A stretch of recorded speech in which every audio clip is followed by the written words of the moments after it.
자, 하늘이 열리고 말씀이 열리는 총회 대구신학 목회연구원, 오늘이 140번째 강의입니다. 많이 했죠? 140번. 창세기 25장.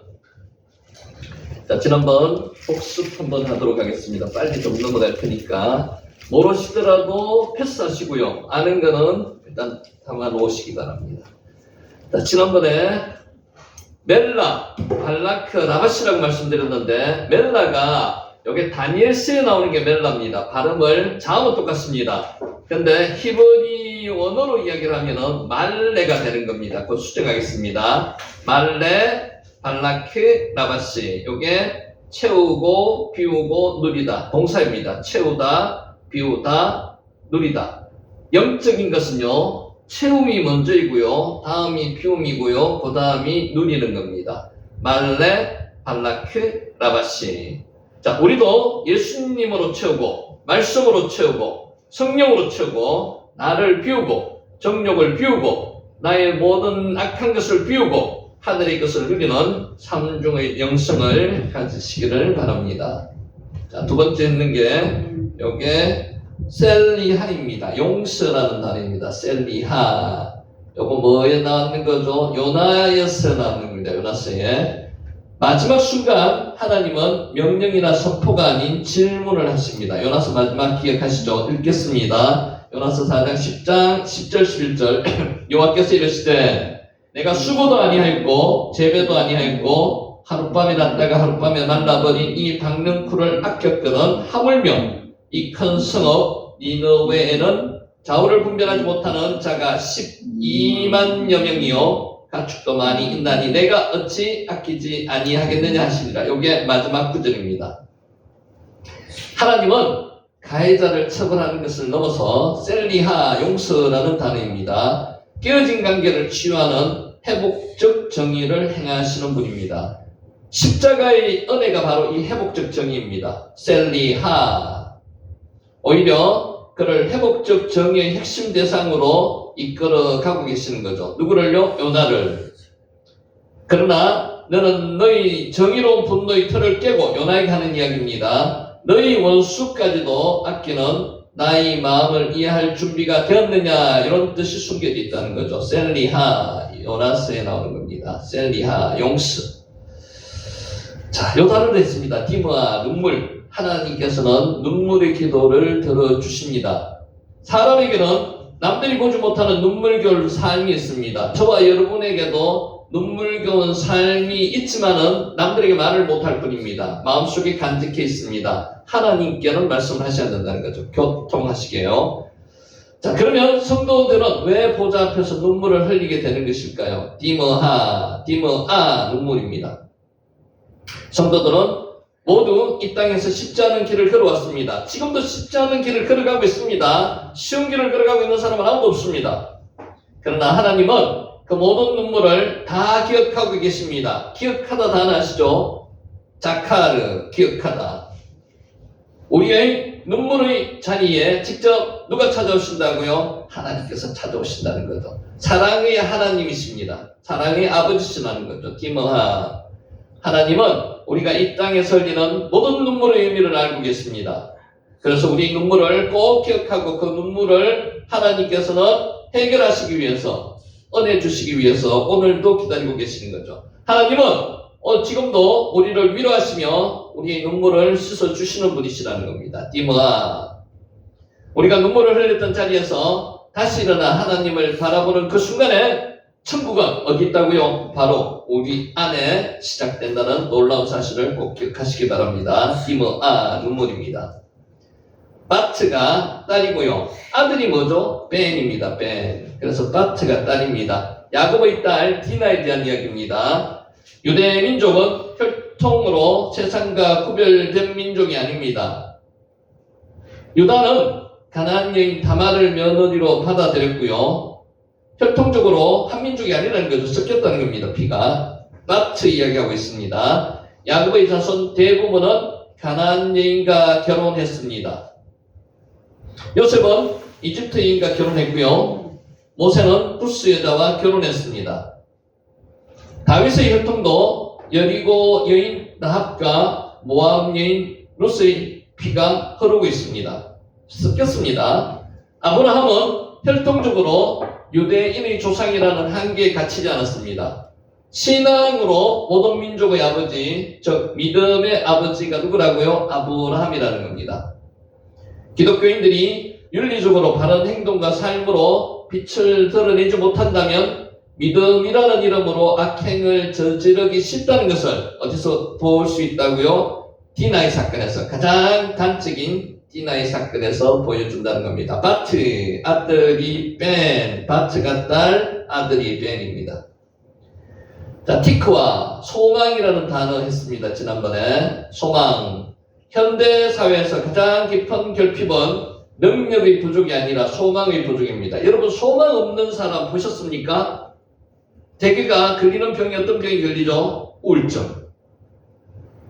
의미가 없이, 인생에 사는 의미가 없이 살아가는 사람들입니다. 우울증 걸립니다. 소망. 겉모습은 멀쩡해 보여도 소망이 끊어진 영혼은 힘을 잃고 삶의 방향은 점점 흐려집니다. 자기가 어디로 가고 있는지 모르는 거예요. 소망이 있는 사람은요, 가진 것이 적어도 살아갈 수가 있습니다. 눈을 보면 알 수 있습니다. 눈이 또리또리합니다. 소망이 없는 사람은 모든 것을 가지고도 무너집니다. 돈이 많다고 소망이 많은 사람입니까? 아닙니다. 많은 것을 준비해놨더라도 소망이 없는 사람은 삶에 의욕이 없습니다. 의미가 없습니다. 소망은 우리를 끌어가는 힘이 되기도 하고요. 동시에 우리를 밀어주는 힘이 되는 게 소망입니다. 티크와. 인간은 소망 없이 살 수 없는 존재들입니다. 티크와. 하나님은 우리를 소망으로 부르십니다. 소망의 자리로 부르신다는 거죠. 티크와. 그러나 그 소망을 주시기 전에 인간의 소망을 먼저 무너뜨리십니다. 여러분 소망, 인간의 소망 여러분 안에 지금 간직하고 있는 게 많으실 겁니다. 하나님이 부르시면요, 하나씩 내려놓게 된다는 거죠.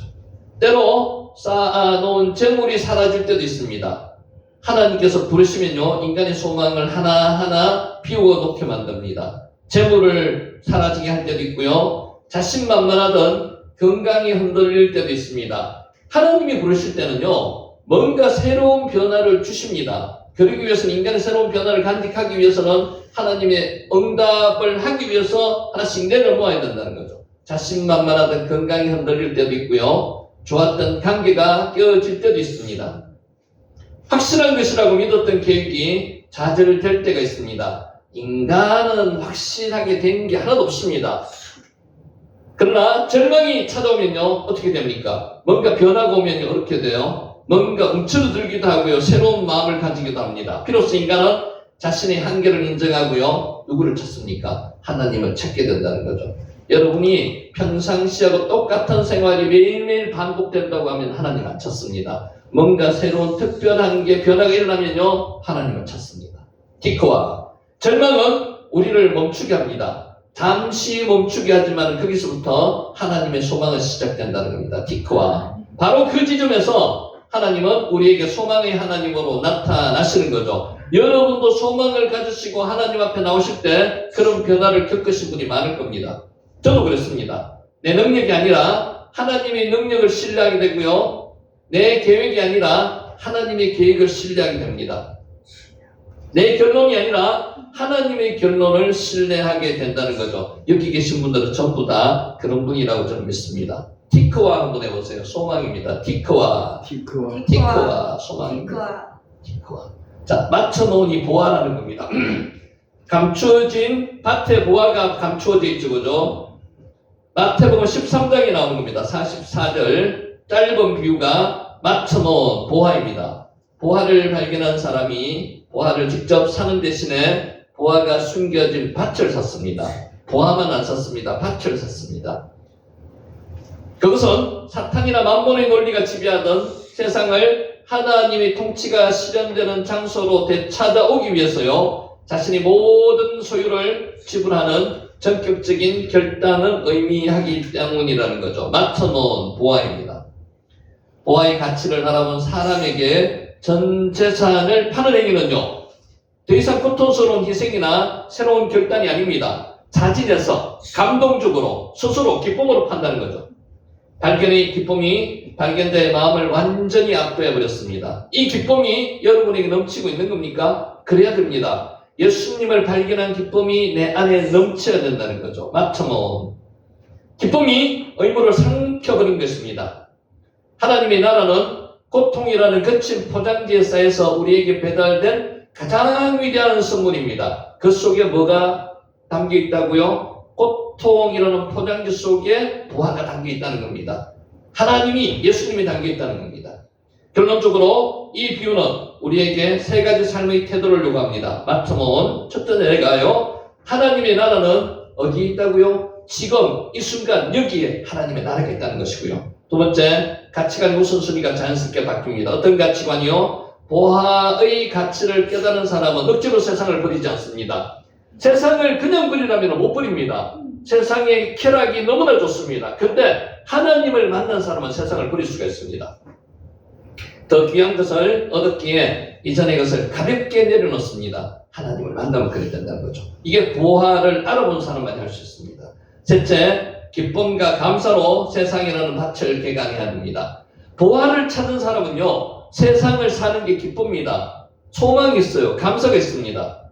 비록 악조건이라 할지라도 그리스도인다운 품위를 유지하며 정직하게 일할 때 우리가 발을 딛고선 그 밭에서 하나님의 나라를 이루어 갈 수 있다는 겁니다. 상황이 바뀝니까? 아닙니다. 상황은 바뀌지 않습니다. 나가 바뀐다고, 내가. 그 기쁨의 삶 자체가 세상의 복음의 능력을 증명하는 가장 강력한 도구가 될 것입니다. 마터몬 한번 해보세요. 보아입니다. 마터몬. 자, 요거 이 단어 한번 했습니다. 나싸, 안다는 뜻입니다. 안다. 하나님은 우리를 인도하시되 태에서부터 백발의 노년이 이르기까지 안고 가시는 하나님이십니다. 지금 권사님 하나님의 품에 안겨 가시는 거 맞으시죠? 안겨 계시는 겁니다. 나싸. 젊을 때만, 쓸모 있을 때만, 일 잘할 때만 붙드시는 분이 아닙니다. 우리 세상은 어떻습니까? 나이가 점점 들어갈수록 사람들이 인간으로 취급을 잘 못 받는 경우가 많습니다. 그죠? 그렇지만 하나님은 안 그러세요. 젊거나 늙거나 처음부터 끝까지 젊을 때만, 쓸모 있을 때만 앉는 게 아니고 끝까지 붙드시는 분, 안고 가시는 분이 하나님이십니다. 연약할 때도 그렇고요, 늙을 때도 안고 가시고요, 아무것도 할 수 없을 때에도 여전히 우리를 안고 가시는 분이 누구시라고요? 하나님이십니다. 나싸. 안고 가신다는 것은 상대의 무게를 그대로 감당하고 떠나는 행위입니다. 여러분, 손자들, 아들들 한번 알아보셨죠? 처음에는 어떻습니까? 여기 가벼워가지고 귀엽고 가볍고 하니까 잘 안기 싫습니다. 조금 나이가 들고 이제 좀 키로가 늘어나면요, 힘듭니다. 근데 하나님은 안 그러신다는 거죠. 안고 가시는 것은 상대의 무게를 그대로 하나님은 계속 감당하신다는 거죠. 상대가 스스로 설 수 없을 때 대신 책임지는 행동이 안고 가신다는 겁니다. 나싸. 모세도 이사야와 동일하게 하나님을 소개했습니다. 광야에서 너희가 본 것 같이, 사람이 자기 아들을 안는 것 같이 너희 하나님 여호와께서 너희가 걸어온 길에서 너희를 안으사 이곳까지 이르게 하셨느니라. 신명기 1장 31장 말씀입니다. 31절. 나싸, 안다는 것입니다. 광야는 이스라엘의 성공담이 기록된 장소가 아닙니다. 광야는요, 하나님께서 훈련하시는 법이십니다. 광야에 누구나 다 한 번씩은 거쳐가게 합니다. 위대한 사람들은 광야를 다 거쳤습니다. 여러분도 광야를 거쳐왔고요, 아니면 지금도 광야에 계신 분이 있을 수 있습니다. 모든 사람이 마찬가지입니다. 그곳에서 하나님은 뭘 하신다고요? 훈련시키십니다. 인간의 실패를 하나님께서는 성공자로 바꾸시기 위해서 훈련시키는 곳이 어디라고요? 광야입니다. nothing, 아무것도 없는 곳입니다. 하나님의 말씀만 있는 곳이 미드바르 광야입니다. 실패와 불순종, 원망과 두려움이 반복된 자리가 어디라고요? 광야입니다. 이곳에서요, 실패도 내려놓게 하시고요, 불순종도 순종으로 바꿔주시고요, 원망과 두려움을 원망하지 않고 두려워하지 않도록 하나님께서 바꿔주시는 것이 어디라고요? 미드바르 광야입니다. 이곳에서 하나님께서는 안고 가신다는 거예요. 나싸. 그럼에도 하나님은 그 시간을 내가 너희를 안고 여기까지 데려온 시간이라고 해석하셨습니다.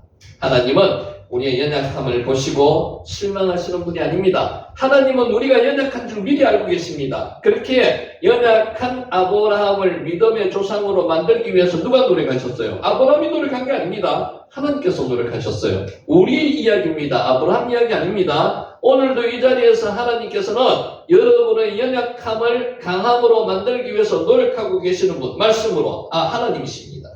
하나님은 우리의 연약함을 보시고 실망하지 않습니다. 당연하다고 생각하시는 거죠. 하나님은 우리 체질을 아시고요. 우리가 뭐라고요? 먼지, 아파름을 알고 계십니다. 우리는 먼지로 만들었어요. 아파름인 아담아, 흙의 먼지. 하나님은 우리의 연약함을 그대로 안고 동행하시는 분입니다. 하나님은 우리가 실패한 자리에서도 여전히 우리를 안고 계십니다. 사람은 실패하면요, 사람들 주위에 사람이 없습니다. 우리 주위에 사람이 없습니다. 근데 하나님은 실패하더라도 그대로 그 자리에서 여전히 우리를 안고 가신다는 거죠. 광야의 실패가 하나님의 계획을 무너뜨리지 못했던 것처럼 우리의 실패도 하나님의 손에서 우리를 떼어놓지 못합니다. 모세, 엘리야, 베드로, 바울을 끝까지 안고 가셨던 하나님은 이제는 누구 안고 가신다고요? 저와 여러분, 오늘도 우리를 끝까지 안고 가시는 겁니다. 여러분이 혹시라도 하나님의 간섭이 싫어서 도망가잖아요? 끝까지 따라가십니다. 한번 하나님이 자녀로 삼으신 분은 놓지 않습니다. 그래서 도망가시지 마세요. 도망가시지 말고 그 자리에서 하나님의 품에 안겨서 오늘도 말씀의 자리에서 하나님의 은혜를 체험하시기를 예수님의 이름으로 축원합니다. 아멘. 자, 오늘 말씀이 마태의 영성입니다. 영성, 우리 이제 채우고 비우고 누리는 영성을 한번 살펴보도록 하겠습니다. 마태는 예수님의 12제자 중에 한 사람이었고요. 마태복음을 기록한 사람입니다. 마태의 직업이 뭐죠? 세리. 자, 말레, 요게 채우다는 뜻입니다. 발라키, 비우다는 뜻이고요. 라바시, 누리다는 뜻입니다. 말레, 발라키, 라바시. 계속 나올 거니까요. 한번 들어보시기 바랍니다. 그는 본래 세리였습니다. 당시 유대사에서 세리는 죄인 중에 죄인으로 취급되었습니다. 로마와 약속을 합니다. 계약을 합니다. 100원을 계약을 하면요, 100원만 받아서 세금을 100원만 받는 게 아니고요, 130원, 150원을 받아가지고 나머지 남는 것은 세리가 다 취하는 겁니다. 그래서 민족의 반역자라고 이야기합니다. 악착 같습니다. 끝까지 받습니다. 그래서 당시 유대사회에서 세리는 죄인 중에 죄인으로 취급되었습니다. 그들은 로마의 세금을 대신 징수했고요. 그래서 얼마를 바치고 나서 나머지는 자기가 가지는 거예요. 종종 부당하게, 그이가 부당하게 더 거두었습니다. 착취했습니다. 사람들은 세리를 거짓되고 부정한 자로 여겼고요. 말레, 발라키, 라바시. 바리새인들은 그들과 함께 식사하는 것조차 기피했습니다. 민족의 반역자라고, 더럽다고 사람 취급도 안 했습니다. 마태는 유대사회의 혐오와 조롱 속에서 오랜 세월을 보냈습니다. 이 사람들은 돈은 거두어서 풍족했지만은요, 실제로 사람 취급을 받지 못했습니다. 이렇게 사람 취급을 받지 못하면서 살아가는 이 사람들은 행복했겠어요? 행복하지 않습니다. 말레, 발라케, 라바시. 그러던 어느 날 이런 상황 속에 있던 마태에게 세관 앞을 지나시던 예수님이 마태를 보시고 나를 따라오라고 부르셨습니다. 여기서 나를 따라오라는 것은 나를 따르라는 건요, 내 제자가 되라는 겁니다. 예수님도 굉장히 위험한 생각을 하셨어요. 민족의 역적으로 취급받는 세리 마태를 불렀다는 거죠. 이 제자로 삼았다는 것은 이거 보통 일이 아닙니다. 말레, 발라크, 라바시. 마태는 그 말을 듣고 즉시 일어나 예수님을 따랐습니다. 마태가 마음적으로 심적으로 굉장히 부담을 많이 느꼈는 그런 상태에서 예수님이 부르셨습니다. 이 사람은 예수님의 제자가 될 제목이 아니에요. 그런데도 예수님도 불렀고 이 사람도 따랐습니다. 두 분 다 대단하시죠. 복잡한 마음을 털어놓지는 않았고요. 자신이 어떤 갈등을 거쳤는지 마태복음에 그런 기록이 전혀 없습니다. 마태복음은 객관적으로 적었습니다. 말레, 발라크, 라바시. 그저 일어나 따랐다라고만 짧게 기록했습니다.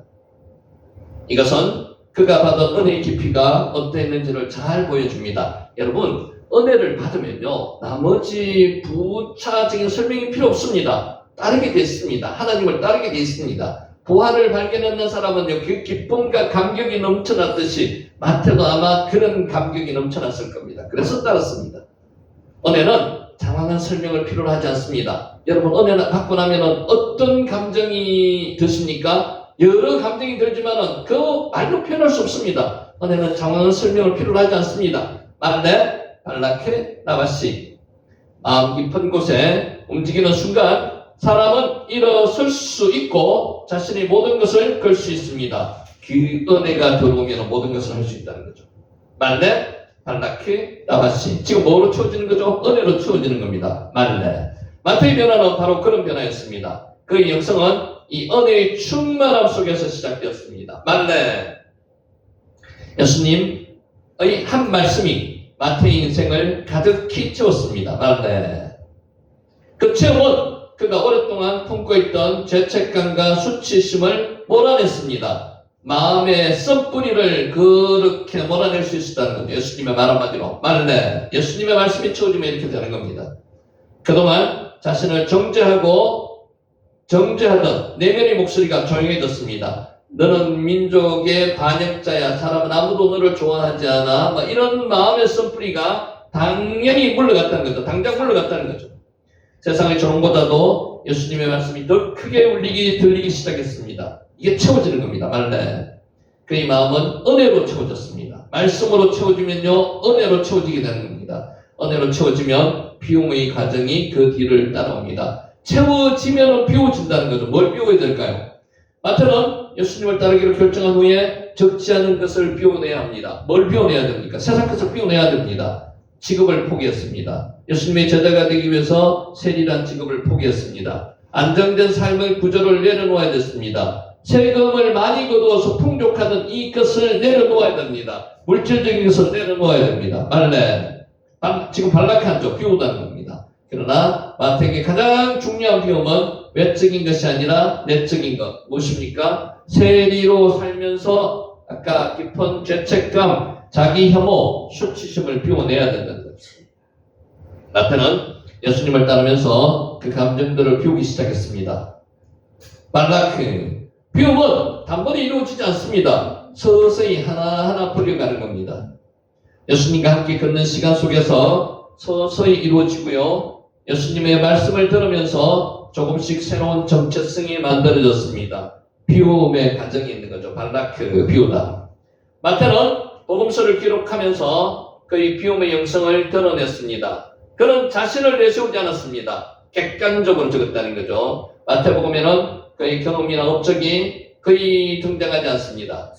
오히려 복음서 전체를 통해서 예수님이 어떤 분인지를 드러내는 데 집중했습니다. 말레, 발라케, 라바시. 이것이 그의 비움의 영성이었습니다. 자신을 낮추고요, 예수님을 높이는 것. 자신의 흔적을 줄이고 복음의 흔적만 남기는 것. 이것이 마태가 선택한 삶의 방식이었고 복음서를 기록한 원칙이었습니다. 비움은 그 자체로가 목적이 아닙니다. 더 큰 은혜를 누리기 위한 관문이라는 거죠. 마태는 비워내는 삶 속에서 누림의 영성으로 들어갔습니다. 무엇을 누릴까요? 그가 누린 가장 큰 은혜는 복음은 그 자체였습니다. 여러분, 복음의 능력을 아십니까?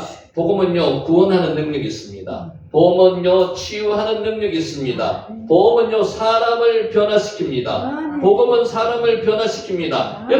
여러분 자식을 변화시킬 수 있는 사람은 여러분입니까? 아닙니다. 복음입니다. 하나님의 말씀만이 사람을 변화시킬 수 있습니다. 여러분, 복음이 들어가야지만 이 사람이 변화되는 거예요. 그래서 복음이 들어가면 누림이 이루어지는 겁니다.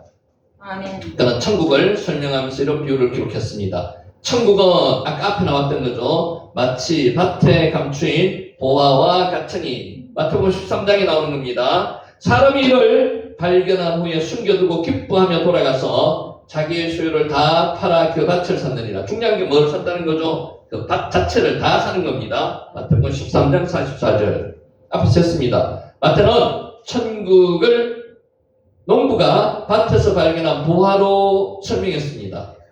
이는 그가 복음을 어떻게 누렸는지를 가장 잘 보여주는 표현입니다. 말레, 발라크, 라바시. 그의 삶이 어떻게 변했는지, 그 변화가 어떤 기쁨을 가져왔는지 압축해 놓은 고백입니다.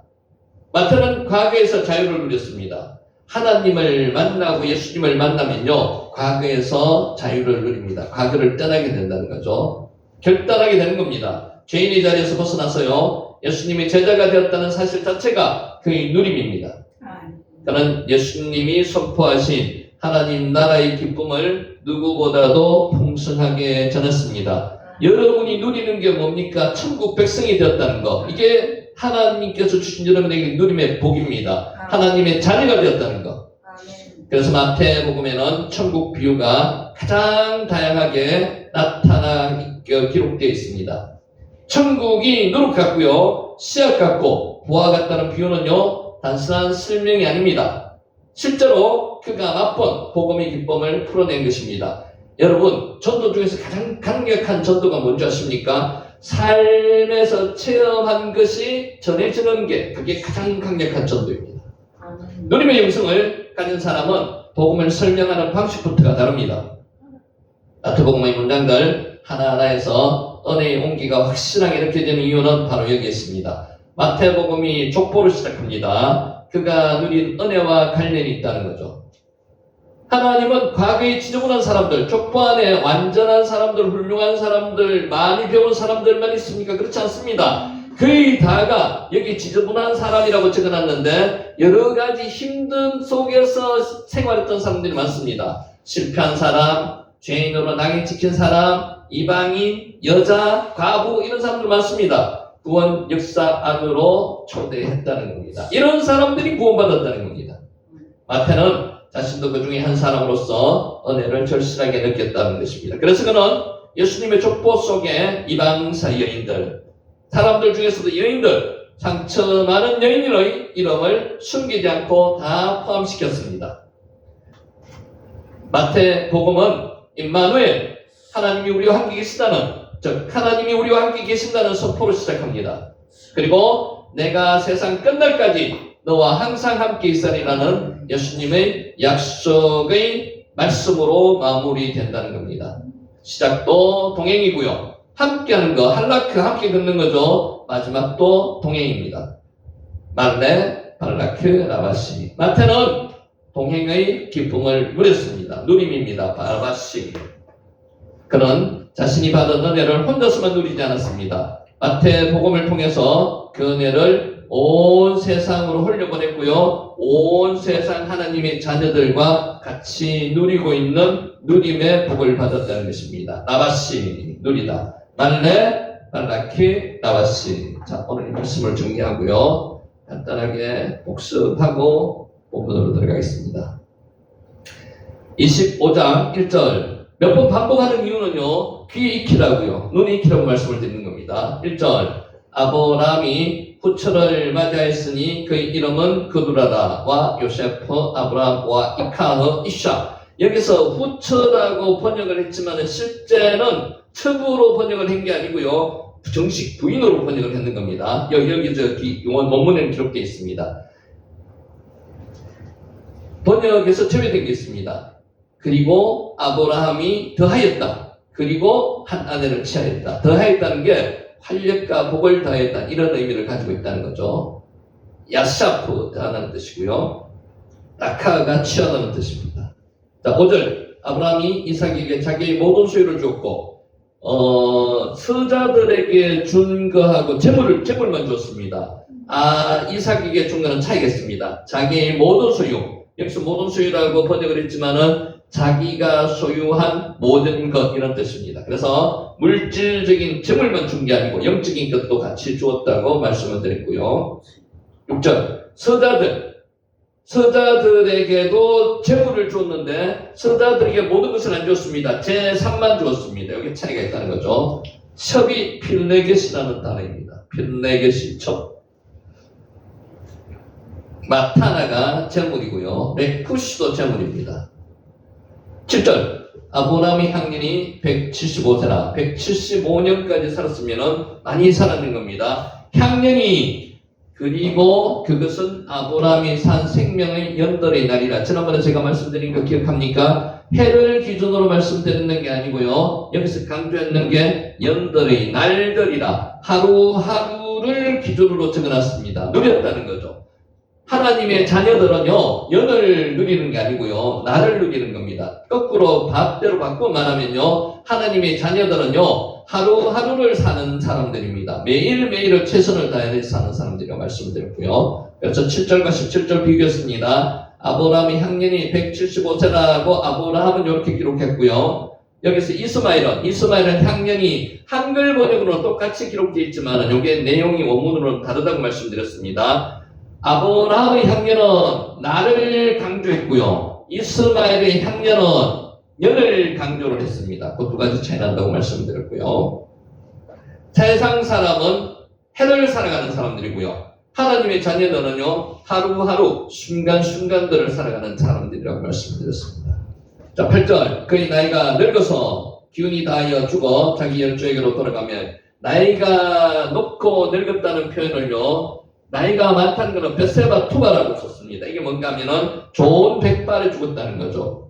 그리고 나이가 늙었다는 것은요, 사베아라는 단어를 썼습니다. 만족한 상태에서 죽었다는 거죠. 성경이 이렇게 죽었다는 표현을 리얼하게 하신 적이 없습니다. 사베아, 만족할 때 죽었답니다. 만족한 상태에서 죽었다는 겁니다. 세다가 흰머리를 나타내고요, 사베아가 많은 만족한 뜻입니다. 자, 기운이 다했다는 것은요, 숨을 거두었다는 겁니다. 성경에서는 숨을 거두면은 그리고 그가 죽었다는 겁니다. 숨을 거두어. 마지막 숨을 쉬고 죽었다는 겁니다. 가와가 숨을 거두다는 뜻이고요. 무트가 죽다는 뜻입니다.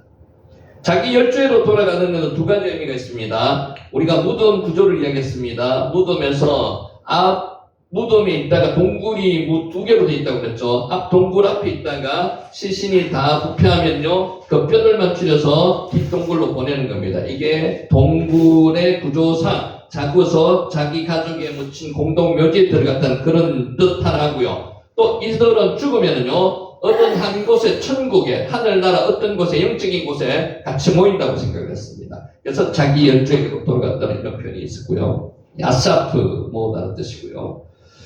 11절. 아브라함이 죽은 후에 하나님이 그의 아들 이삭에게 복을 주셨고, 이삭은 보엘 라헤로이 근처에 거주했다. 여기서 보면요, 하나님이 그의 아들 이삭, 이게 중복으로 적은 것은 강조하기 위해서입니다. 아들이 누구라고요? 아들 이삭이라는 거죠. 아들이 이스마엘이 아니고요, 아들이 거들어가는 서자들이 아니고 아들 이삭이게, 이게 하나님으로 말하는 영적인 아들, 언약의 아들을 이야기합니다. 강조했다는 거죠. 보엘 라히로이, 요거는 원어로 베에르 라하이로이라고 말씀드렸죠. 베에르가 우물이고요, 라하이가 살아계시는, 로이가 살펴보시는, 그래서 살아계셔서 나를 감찰하시는 자의 우물. 자, 요거 원어로 한번 읽어보겠습니다. 베에르 라하이 로이. 시작. 베에르 라하이 로이. 요거를 한글로는 어떻게 적었는가 하면 보엘 라헤로이, 이렇게 적어놨는 겁니다. 살아계셔서 나를 감찰하시는 자의 우물. 원어를 생각하시면서 읽으면 조금 더 의미 있게 읽을 수 있습니다. 베에르 라하이 로이. 12절. 사라의 종 애굽인 하갈이 아브라함에게 낳은 아들 이스마엘이 족보는 이러하고, 여기서 12절의 주어가 누군가 하면요, 주어가 하갈입니다. 실제로 여자가 족보의 주어가 되는 경우가 잘 없습니다. 근데 하갈이 주어가 되는 겁니다. 하갈. 아브라함이 낳은 아들이지만은 아브라함의 적자들이 아니었기 때문에 하갈이 주어가 되는 겁니다. 17절. 이스마엘은 향년이, 아까 말씀드렸죠. 이스마엘은 세상 사람들은 해를 사는 사람들, 하나님의 자녀들은 하루하루 나를 사는 사람들, 이 차이를 말씀드렸고요. 17절. 이스마엘의 향년이 137세의 기운이 다하여 죽어 자기 백성에게로 돌아갔다. 돌아갔다는 것은요, 죽어가지고 그 새로운 인생의 종착역이 끝이 아니라는 겁니다. 새로운 영역으로 들어가는 출발점이라는 것을 유대인들은 사고했기 때문에 이렇게 기록했다고 앞에서 말씀을 드렸습니다. 아사프 모이다. 자, 17절. 이스라엘은 향년이 137세의 기운이 다하여 죽어 자기 백성에게로 돌아갔고, 여기까지 지난 들에 학습을 했고요. 이제 새로운 장으로 들어갑니다. 자, 18절.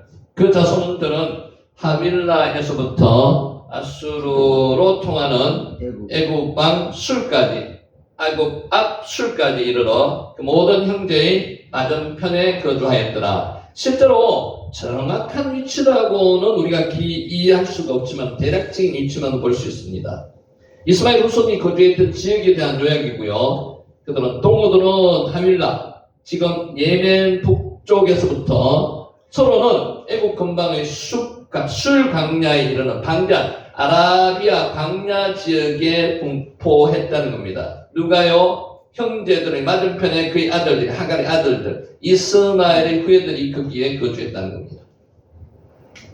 요셉스가, 요세푸스는 이스라엘의 후손들이 아라비아 사막 가까이 분포했다고 전해주고 있고요. 그들이 유브라데스에서 홍해까지 넓은 지역에 거주했다고 주장하기도 하는데, 이건 지역이 굉장히 넓습니다. 유브라데스 강에서 홍해 아주 밑까지 큰 광범위한 지역이라고 이야기하기도 하는데, 정확한 것은 알 수 없습니다만은 대략적인 위치가 이렇다는 겁니다. 자, 그 모든 형제의 맞은편에 일찍이 하나님께서 하갈에게 예언하신 예언의 성취입니다. 하갈에게도 하나님께서 예언하셨죠. 그래서 보엘, 라하이, 로이라고 셈의 이름을 붙인 이유가 하나님께서 언약 약속하셨던 그 장소입니다. 왜냐하면 후일에 이스마엘에게서 퍼져나간 족속들이 각각의 영토를 구축하고 상호협력 관계를 유지하기보다 서로 대적했습니다. 이들도 경쟁하는 관계를 유지하며 일촉즉발의 긴장 속에서 대치하면서 살았습니다. 언약에서 떠난 무리들의 안타까운 현실입니다. 그래서 협력하면서 살지 않고요. 이들은 이스마엘의 조상을 가지고 있었지만은 서로 대치하면서 협력하지 않고 살았다는 거죠. 하나님을 중심으로 살지 않고요. 세상 명예를 추구하며 자신의 지혜와 힘만을 의지하는 자들에게는 진정한 평안은 없습니다. 늘 주위 사람들과 분쟁과 긴장 관계를 이루게 됩니다. 참된 평화의 인식은 하나님 안에서만 가능하기 때문입니다. 지금 세상 사람들을 보면 그렇습니다. 평화롭게 살려고 하는 것보다요, 항상 분쟁하고 경쟁하면서 살려고 합니다. 이게 세상 사람들입니다. 그래서 하나님의 자녀들과는 태생 자체부터, 인식 자체부터가 다르다는 거죠. 자, 이제 12절부터 18절까지 정리합니다. 하나님은 없는 가운데서 있게 하시는 능력이 주십니다. 하나님은 봐라, 없는 것을 무에서 유를 창조하신 분이죠. 자, 본문을 보면요, 아브라함의 첩, 여기서 첩이라고 기록했지만 실제로 원문상에는 이샤 안으로 되어 있습니다. 하갈의 소생 이스마엘의 후예에 대해서 기록하고 있습니다.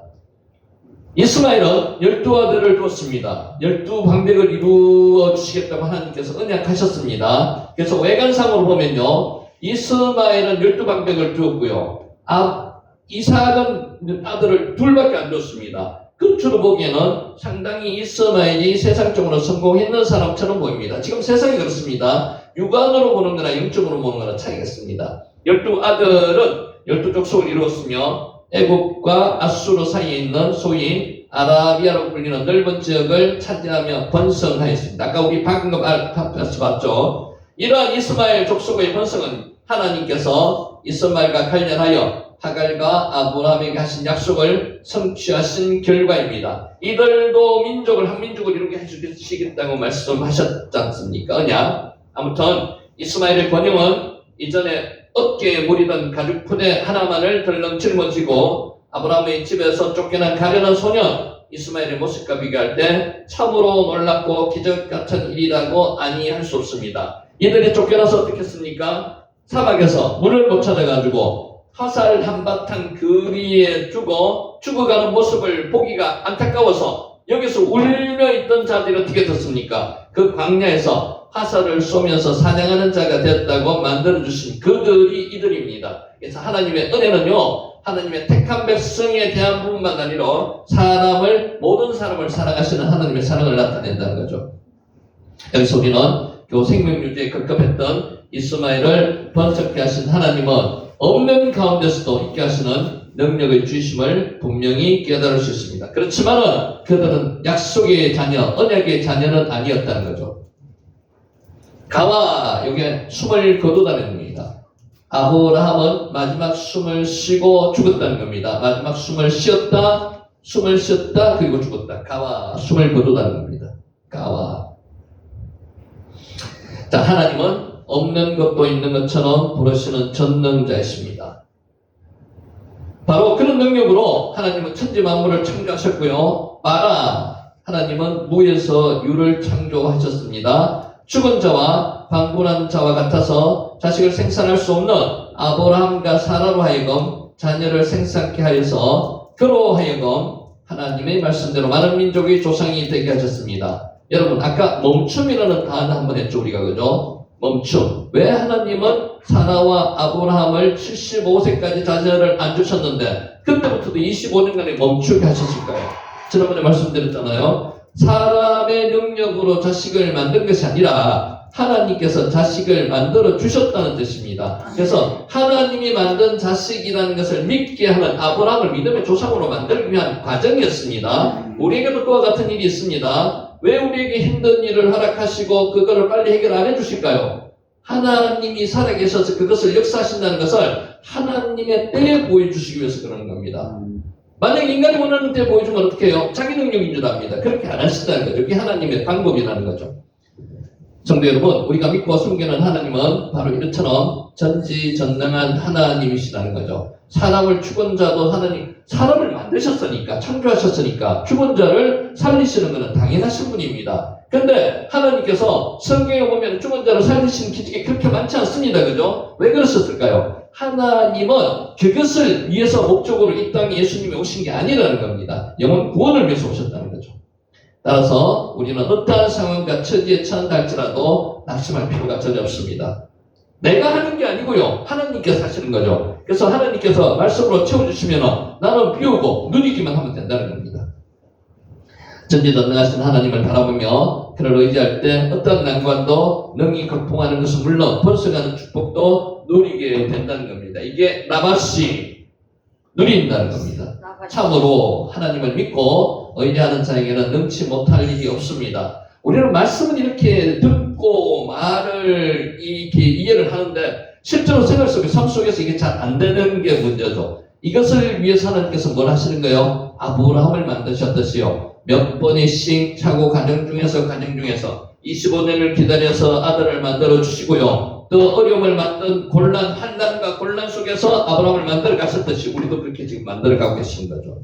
여러분, 성도 여러분, 여러분이 어떠한 극한 상황에 처한할지라도 하나님만 믿고 의지하시는 겁니다. 그런데 우리는 어떻게 해요? 가끔 가다가 하갈로 통해서 이스마엘도 만들고요. 또 아내를 동생이라고 이야기하고 거짓말도 하기도 하고요. 그런 상황 자체에 빠질 수 있는 게 인간, 약함을 하나님께서는 알고 계십니다. 그런데 그 과정 속에서 하나님이 역사하신다는 겁니다. 끝까지 아브라함처럼 믿음의 사람으로 만들어가기 위해서 하나님은 오늘도 나를 안고 가신다는 겁니다. 하나님은 가난한 자를 진토에서 일으키시며 빈궁한 자를 거름등에 올리사 귀족들과 함께 하시며 영광의 자리를 차지하게 하시는 분임을 믿으시기를 바랍니다. 아멘. 가와 숨을 거두다는 뜻이고요.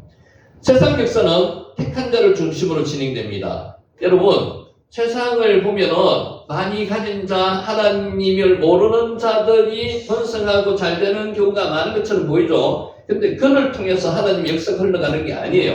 결국은 세상 사람들은 하나님이 택한 자들을 통해서 진행된다는 겁니다. 이스마엘이 계보에 대한 기억입니다. 겉으로는 왕성하고 잘되고 번성하는 것 같습니다. 이스마엘은 본래 아브라함의 아내 사라의 여종이었다가 사라가 아브라함에게 처벌어준 하갈의 소생으로 그 출생 순서만으로 본다면 아브라함의 장자였습니다. 유대인은요, 장자가 모든 것을 다 가지는 구조로 되어 있습니다. 차자는 별로 가질 수가 없습니다. 그래서 제일 어떤 재산적인 부분보다는요, 영적인 부분을 장자가 가지는 겁니다. 그래서 장자 우선적으로 되어 있고요. 그러나 이스마엘은 하나님의 언약이 아닌 육에 따라는 자였습니다. 언약의 자손이 아니고요, 육의 자식이었습니다. 때문에 그는 하나님의 언약 가문의 장자가 될 수 없었다는 겁니다. 그리하여서 언약 가문에서 쫓겨나는 신세로 전락했습니다. 그럼에도 불구하고 이삭의 기사가 진행되는 중에 본문에서 그의 계보가 소개되고 있는 것은 그가 비록 언약의 후사는 아니었지만 아브라함의 자손이었다는 거고요.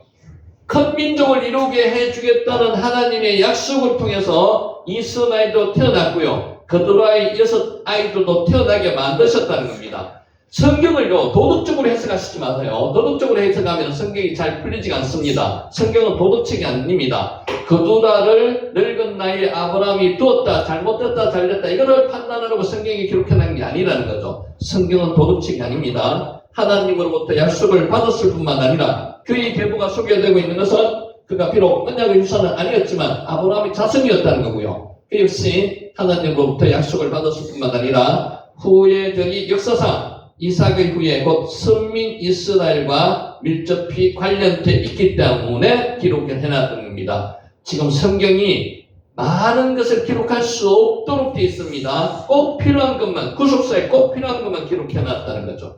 하지만 성경에서 이스마엘의 후예에 관한 기록은 1절, 4절의 그두라 후예와 함께 본문 이후에 여기만 기록되어 있고 다시 나타나지 않는다는 거죠.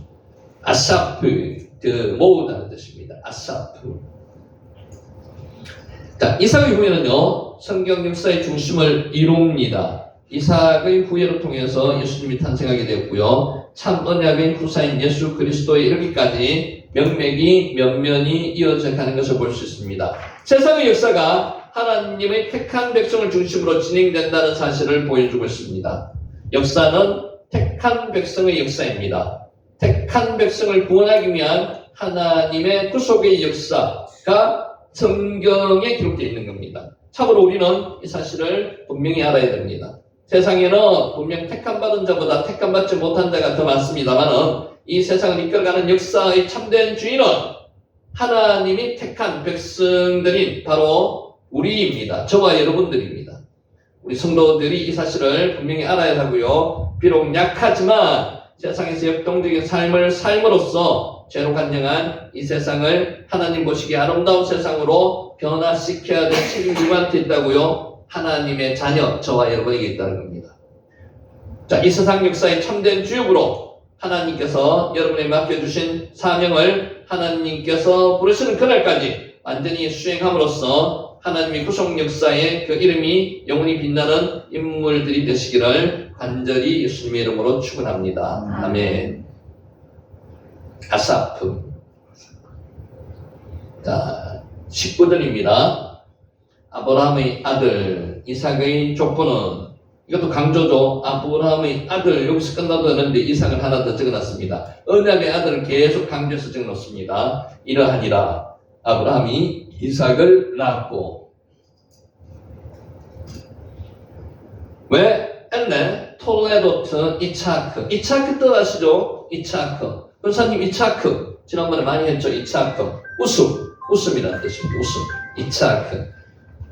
자, 자식이 있을 것이라고 이야기하니까 아브라함도 웃었고요, 사레도 웃었습니다. 이 웃음은요, 그냥 긍정적인 웃음이 아니고 비웃음적인 듯한 웃음이었습니다. 그러면 전혀 알 수 없다고 우리 이야기했죠. 알 수 없는 웃음. 그렇지만 이 웃었기 때문에 하나님께서 이름을 이차크, 웃음이라 해라. 그래서 이삭의 이름 뜻이 뭐라고요? 웃음입니다. 그래서 이제 아브라함과 사레가 이차크, 이삭이라고 부를 때는 내가 그때 믿음이 부족해서 이 아들을 낳는다고 이야기할 때 내가 웃었지. 이것을 항상 기억하게 만들어주신 거죠. 그래서 우리도 마찬가지입니다. 이삭이라는 이름을 부를 때마다 우리 아브라함이 그때, 사레가 그때 믿음이 부족해서 웃었다는 그 이름을 기억해야 됩니다. 이차크, 웃음.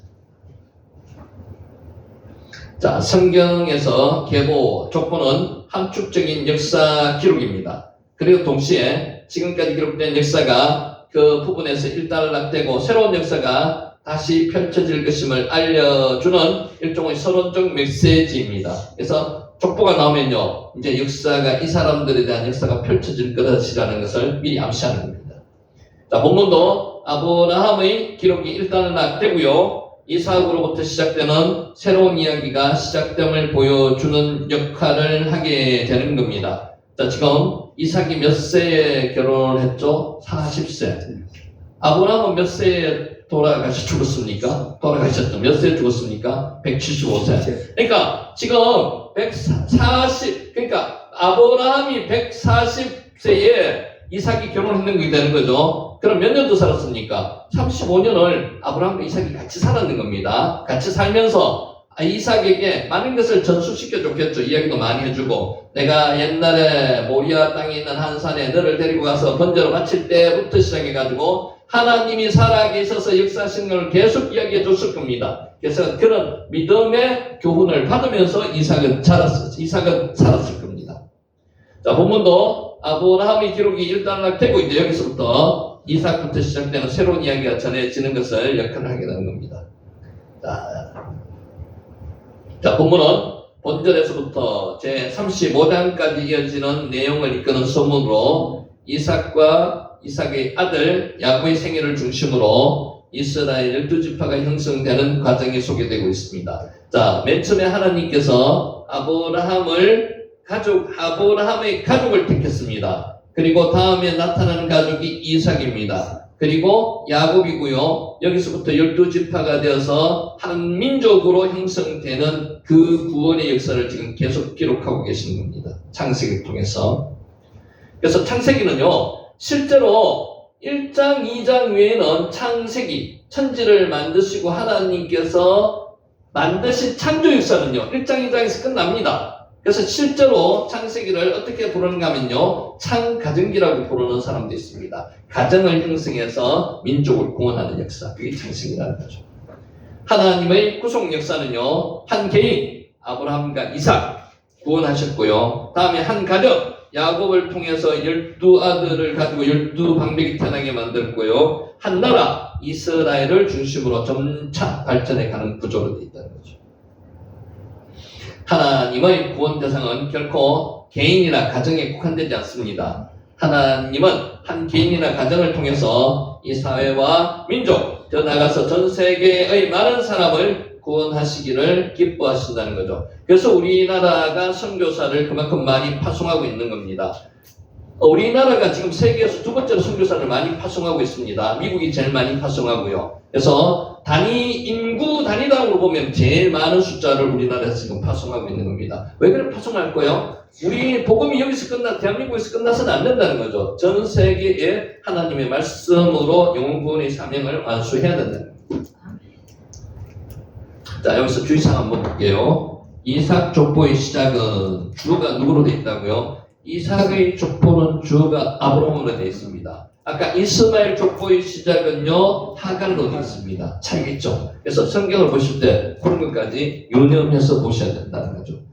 자, 자식의 삶은 부모의 계적 위에서 시작됩니다. 이삭이 혼자 뚝 떨어져가 탄생된 게 아니죠. 아브라함의 아버지 사라의 어머니가 있었기 때문에 이삭이 탄생된 거고요. 실제로 아브라함과 이삭의 몸을 빌렸지만은 이삭이 탄생된 것은 하나님께서 이삭을 이 세상에 보내주셨다는 거죠. 위로 올라가면 하나님이십니다. 이삭은 하나님께서 주셨던 언약에 따라 태어난 언약의 자손, 약속의 자손이라는 겁니다.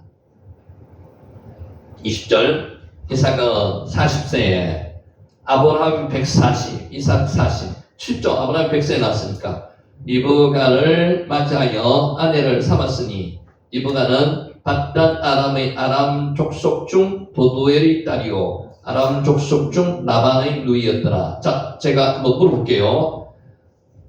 버두엘이 살았던, 그러니까 버두엘이 아버지고요, 라반이 오빠였고요, 리브가가 딸입니다. 그죠? 이들이 살았던 지역은 밧단 아람입니까? 하란입니까? 헷갈리죠? 하란이죠.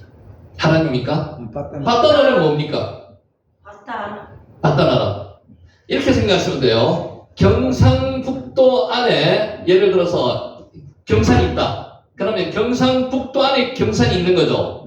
그러면은 여기서 말하는 하란은 경산이라는 작은 곳을 이야기하는 거고요. 지역 정하는 지역. 바단 아람이라는 큰 지역 안에 하란이 있는 겁니다. 그러니까 같은 의미로 볼 수도 있는데 범위의 차이가 있는 겁니다. 바단 아람이라는 큰 지역 안에 하란이라는 곳이 있는 겁니다. 그러니까 하란도 답이 되고요. 바단 아람도 답이 되는 겁니다. 동일한 지역 안에 범위의 문제입니다. 범위의 문제. 자, 40세 뺀 아르바임 샤나. 자, 성경에는 구속사적 전환기에 이르렀거나 혹은 전개되는 내용의 중심인물이나 핵심 사건을 부각시키고자 할 때, 사건의 역사성을 확인시키고자 할 때 정확한 숫자나 연대를 제시하여서 시간적인 위치를 소개합니다. 그러니까 숫자나 연대가 나오면은 이것을 정확한 사건을 이야기하기 위해서 거기 나온다고 보시면 됩니다. 몇 세 때? 이삭 40세 때. 아브라함 140에 리브가를 맞이해서 결혼을 했다는 거고요.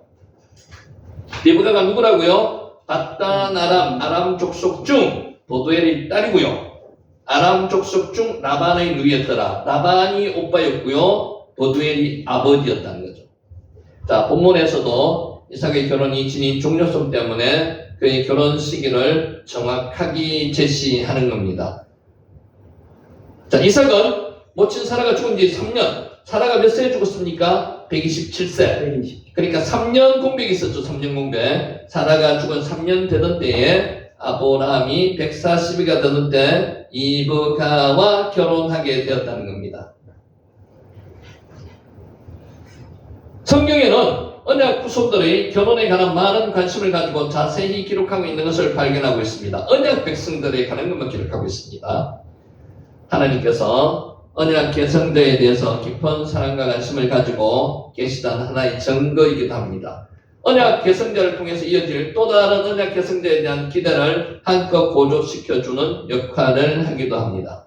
벤 아르바임 샤나 40에 오늘 하나님의 자녀로 부름받은 우리 성도들도 언약의 계승자이죠. 언약의 계승자로서 하나님의 큰 관심의 대상이 되고 있다는 겁니다. 따라서 하나님은 우리 성도들의 이름을 생명책에 기록해 놓으시고요. 천국 가는 그날까지 그 발걸음을 계속 지켜주시는데 우리가 앞에서 봤듯이 어떻게 지켜주신다고요? 안고 지켜주신다는 거예요. 안고. 아멘. 아멘.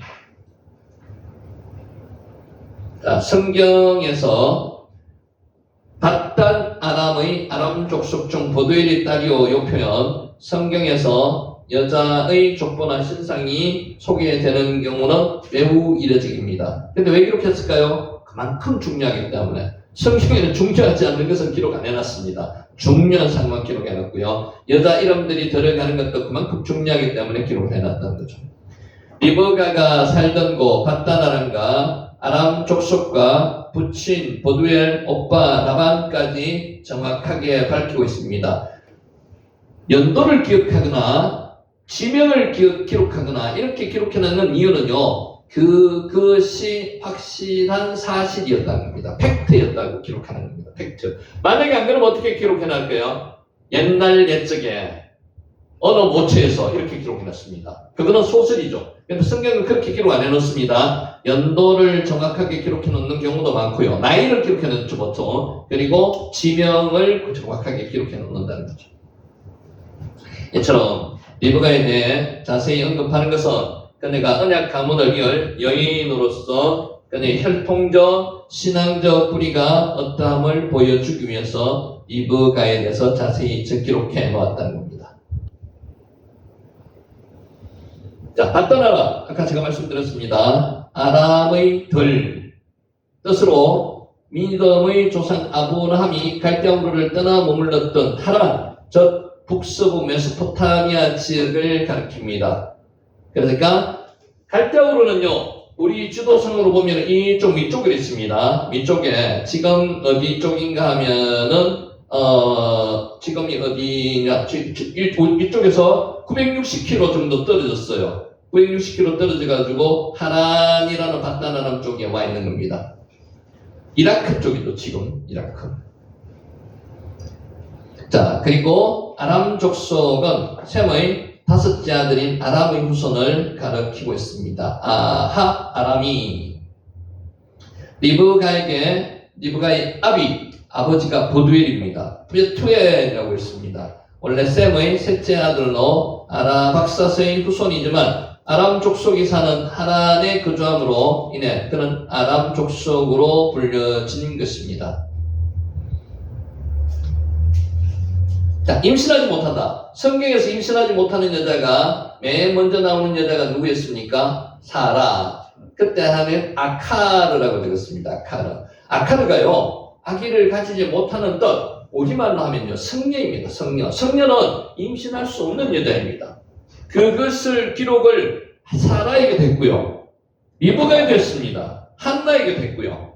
그러니까 성경에는 임신하지 못하는, 그냥 때가 안 돼서 임신을 못하는 게 아니고요, 실제로 성녀, 체질상, 구조상 임신을 못하는 여자로 기록해놨습니다. 아카르. 이게 누구라고요? 사라. 리브가도 그렇게 적어놨는 거죠. 임신하지 못함으로 키 아카라히 이렇게 적어놨습니다. 잉태하지 못하다 아카라입니다. 원형이 아카르이고요, 뿌리를 뽑다는 뜻이고요, 황폐하다, 힘줄을 끊다로 번역되는 게 아카르입니다. 마치 뿌리를 뽑힌 나무처럼 아무런 결실도 못하는 상태. 여러분, 뿌리가 뽑혀 있으면요, 나무가 자랍니까? 죽습니다. 이게 어떤 상태라고요? 아카르 상태라는 거죠. 그러니까 성녀는 어떤 상태입니까? 돌 같은 여자라는 뜻이죠. 아기를 가질 수 없는 여자, 성녀입니다. 이것을 아카르라고 기록해놨는 거죠. 아카르입니다. 사라도 아카르고요, 리브가도 아카르고요, 한나도 아카르고요. 그래서 하나님께 기도하는 거죠. 리브가는 결혼한 지 20년이 지나도록 임신하지 못했다. 체질상, 그러니까 실제로 임신하지 못했는 게 아니고, 실제로 원래 이게 원어상으로 따지면요, 임신하지 못하는 여자라는 겁니다. 아카르. 이 같은 장기적인 부림은 사라, 라헬도 아카르라고, 한나, 엘리사벳의 경우에도 찾아볼 수 있다는 거죠. 아까 우리 사라에게 이야기했듯이 하나님이 임신하게 만들어 주셔야지만 임신할 수 있는 여자들라고 이야기하는 겁니다. 자, 부림은 리브가 혹은 이삭의 신체적 이상이라기보다는 청년은 하나님의 초자연적인 개입으로 이해함이 좋습니다. 실제로 원어상으로는요, 이런 표현보다는요, 임신하지 못하는데 하나님이 개입하심으로 말미암아 임신할 수 있었다는 것입니다. 하나님은 언약의 후손이 단순히 자연적인 생산 과정을 통해 그저 얻어지는 것이 아니라 당신의 은혜의 산물임을 분명히 보여주기 위해서 하나님이 주셔야지만이 아들을 가질 수 있다는 것을 나타내기 위해서 당신이 정하신 때에 경륜을 이루기 위하여 이 같은 장기적인 불임이보다는 성녀, 아들을 낳을 수 없는 그냥 신체적인 구조를 주신다는 거죠. 적어도 이삭과 리브가는 이 불임의 기간을 보내면서 하나님께 간절히 매어달렸으며 여호와의 주신 기업이라는 확실한 믿음을 가지게 될 수 있었다는 거죠. 자, 불임인데 사라는 경우를 한번 보세요. 사라는 아브라함 75세에 나타나셔가지고 큰 민족을 이루게 해주시겠다는 그때 희망을 가졌을 겁니다. 근데 10년 동안 자식을 안 주면서 어떤 느낌을 가졌을까요? 이제 나에게는 하나님께서 희망을 안 주시는갑다. 그래서 그때 통해서 하가를 통해서 자식을 얻기로 했고요. 근데 하나님이 다시 나타나셔 하나님께서 말씀하시는 이 몸을 통해서, 아브라함 몸을 통해서라는 것은 사라와 한 몸이 두 몸을 통해서 아들을 주시겠다는 그런 의미를 해석을 했을 때 그때 믿음을 갖게 되었다는 거죠. 그래도 사람의 믿음이 확실하지 못했기 때문에 99세 때 하나님께서 현현하셔가지고 사라에게, 아브라함에게 말씀하실 때도 사라가 웃었다는 거죠. 그래서 이름이 이차크가 됐다는 겁니다. 인간의 믿음이 그렇다는 거죠. 아카르가 뭐라고요? 잉태하지 못하는 불임의 성녀를 이야기하는 겁니다. 원어상으로는 성녀입니다. 아카르. 자, 그를 위하여 간구하며 와에타르, 레노카르, 이시토. 한글 성경의 어순과 다르게 원어 성경에는 본문이 맨 본절에 서두에 나옵니다. 그를 위하여 간구하면이 앞쪽으로 나온다는 거죠. 우리는 한글로는 번역이 뒤로 나와 있습니다. 이삭이 그의 아내가 임신하지 못함으로 이렇게 하고 그를 위하여 이렇게 나와 있는데, 이는 하나님께 간구하는 것이 본절의 핵심임을 보여주기 위한 겁니다. 그래서 하나님이 하신다는 거죠. 천지를 만드신 분도 하나님이시고요. 아이를 주시는 분도 하나님이시라는 거죠. 그러니까 인간의 힘으로 할 수 있는 게 없습니다. 하나님을 의지해야만 할 수 있다는 거죠. 이삭이 그를 위하여 네노카흐 간구하였는데 그는 과연 누구를 가리킬까요? 아내 리브가라고 보기도 하고 다른 사람은 장차 태어날 아들이라고 보기도 하는 거, 이거는 큰 문제가 될 수 없습니다. 결론은 똑같습니다. 누구를 위해서 기도하는 간에 그를 위해서 기도했다는 거, 실제는 그를 위해서 기도했다는 게 여기는 태어난 아들을 위해서, 아들이 날지도 안 날지도 모르는데 그보다는 리브가를 위해서 기도했다는 거죠. 누가 기도했다고요? 이삭이. 성경에 아브라함이 자기 아내 사라가 아기를 못 가지고 기도했다는 기록이 있습니까? 없습니다. 근데 이삭은 있습니다. 그러니까 이삭은 아들을 낳기 위해서 기도했는데 아브라함은 기도 안 했습니다. 그 왜 그럴까요? 잘 한번 생각해 보세요. 아브라함은요, 믿음이 형성되는 과정 중에 있었습니다. 계속 100세의 완벽한 믿음이 형성되게 아들을 낳고 나서. 근데 이삭은요, 아브라함의 모습 자체를 보고 태어났습니다. 그쵸? 모리아산에 아버지가 나를 제물로 바치는다는 그 대상까지 가서 믿음이 나름대로 확실하게 있었습니다. 그래서 기도할 수 있었다는 겁니다. 과정을 보면 이해할 수 있습니다. 자, 누가 기도했습니까? 아내의 임신을 위해서 남편이 기도했습니다. 여러분, 남편이 기도해야 됩니다. 아내를 실제로 누가 기도해야 됩니까? 이걸로 보면은 아내가 기도해야 됩니다. 왜? 아카르기 때문에, 불임이기 때문에, 성례이기 때문에 내가 리브가가 기도해야죠. 근데 이 기도를 남편이 했다. 물론 나도 기도했겠지만 기록상에는 성경의 기록은 아버지 이삭이 했다는 거죠. 아버지가 기도해야 됩니다. 대한민국이 지금 왜 가정에 분란이 일어나고 가정이 붕괴되는 줄 아십니까? 아버지의 영성이 지금 흐려졌기 때문에 그런 결과가 일어나는 겁니다. 아버지들 기도해야 됩니다. 아버지의 영성이 되살아나야 됩니다. 아멘. 왜냐하면 그 결과는 동일합니다. 리브가가 되든 이삭이 되든 간에 누구를 믿은 기도이든 간에 이삭은 아브라함이 드렸던 기도의 모범을 쫓아서 하나님께 기도를 허락해 달라는 간구를 드렸다는 겁니다. 하나님께 자손을 허락해 달라는 간구를 드렸다는 겁니다. 그래서 모태신앙이요, 어떻게 보면 조금 무덤덤할 수도 있습니다. 모태신앙이십니까? 당대십니까? 모태십니까? 모태세요? 그러니까 어느 게 좋다고 이야기를 하기는 힘든데요, 당대는 뜨겁습니다. 원칙을 고수하고요. 근데 당대는요, 금방 식을 수도 있습니다. 잘못하면 조심하셔야 되고요. 모태신앙은요, 별로 차이가 별로 없습니다. 쭉 갑니다. 근데 뜨겁지 않습니다. 근데 모태신앙은요, 그 믿음에 몇 대가 형성되었든 간에 어머니, 아버지, 할아버지의 어떤 믿음에 그 깊이가 있습니다. 흔들리지 않습니다. 오늘 이삭을 보면 그런 모습을 발견할 수 있습니다. 다 장점이 있고 다 단점이 있습니다만 그렇게 장점을 잘 이용하셔야 된다는 거죠. 모태신앙도 굉장히 장점이 있습니다. 아멘. 자, 여기서 간구하메가 와예타르입니다. 와예타르, 원형이 아타르입니다. 아타르는 동사를 한번 기억해 보세요. 아타르는 향을 태우다라는 의견에서 파생했습니다. 기도하다는 뜻이고요. 아타르가 기도하다는 뜻입니다. 아타르, 향을 태우는 게 기도하다. 계시록에 나오죠. 향불이 하나님 보좌에 올라가는 게 기도하는 겁니다. 기도하다. 아타르. 결국 경건한 성도의 기도란 거룩한 향처럼 하나님의 존전에 올라가 하나님께 연락되는 것을 비유적으로 표현하는 겁니다.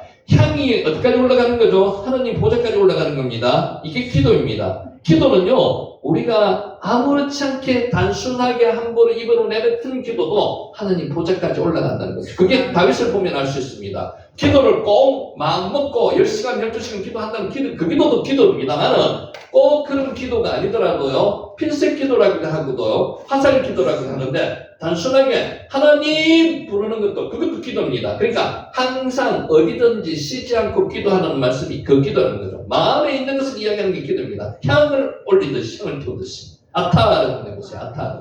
기도입니다. 아타르. 아타르가 기도하다, 분양하다. 아타르입니다. 아타르.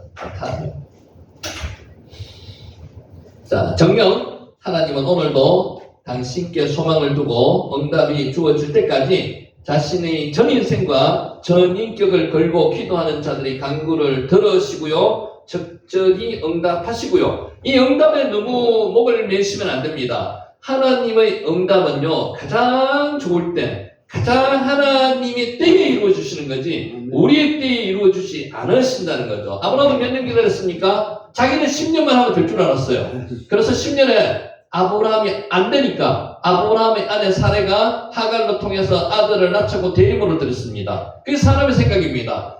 그때도 하나님은 몇 년을 더 기다리시게 만들었어요. 15년. 그러니까 총 25년 후에 아들을 주시는 거죠. 이게 하나님의 방법입니다. 우리가 막 울며 달라고 물론 하나님이 초신자 때는 그러실 수가 있는데 하나님의 방법은요, 우리가 생각하지 못하는 그때에 이루어 주신다는 거죠. 가장 좋은 때, 가장 최선의 방법을 하나님께서 제시해 주시는 거지 무조건 해가지고 하나님을 주시는 건 아니에요. 그게 하나님께서 어떤 면에서 조금 멈춰라고 이야기할 때도 있습니다. 그걸 잘 알아들으셔야 돼요. 그러니까 기도는요, 하나님께 내가 계속 간구만 해가 끝나는 게 아니고요, 하나님의 이야기를 듣는 게 기도입니다. 내가 말하고 하나님께서도 말씀해 주시고 아버지와 아들 간의 대화처럼 하는 게 기도라는 거죠. 일방적으로 내 주장만 하는 게 기도가 아니라는 거예요. 그러니까 잘 기도를 생각하시고 하셔야 됩니다.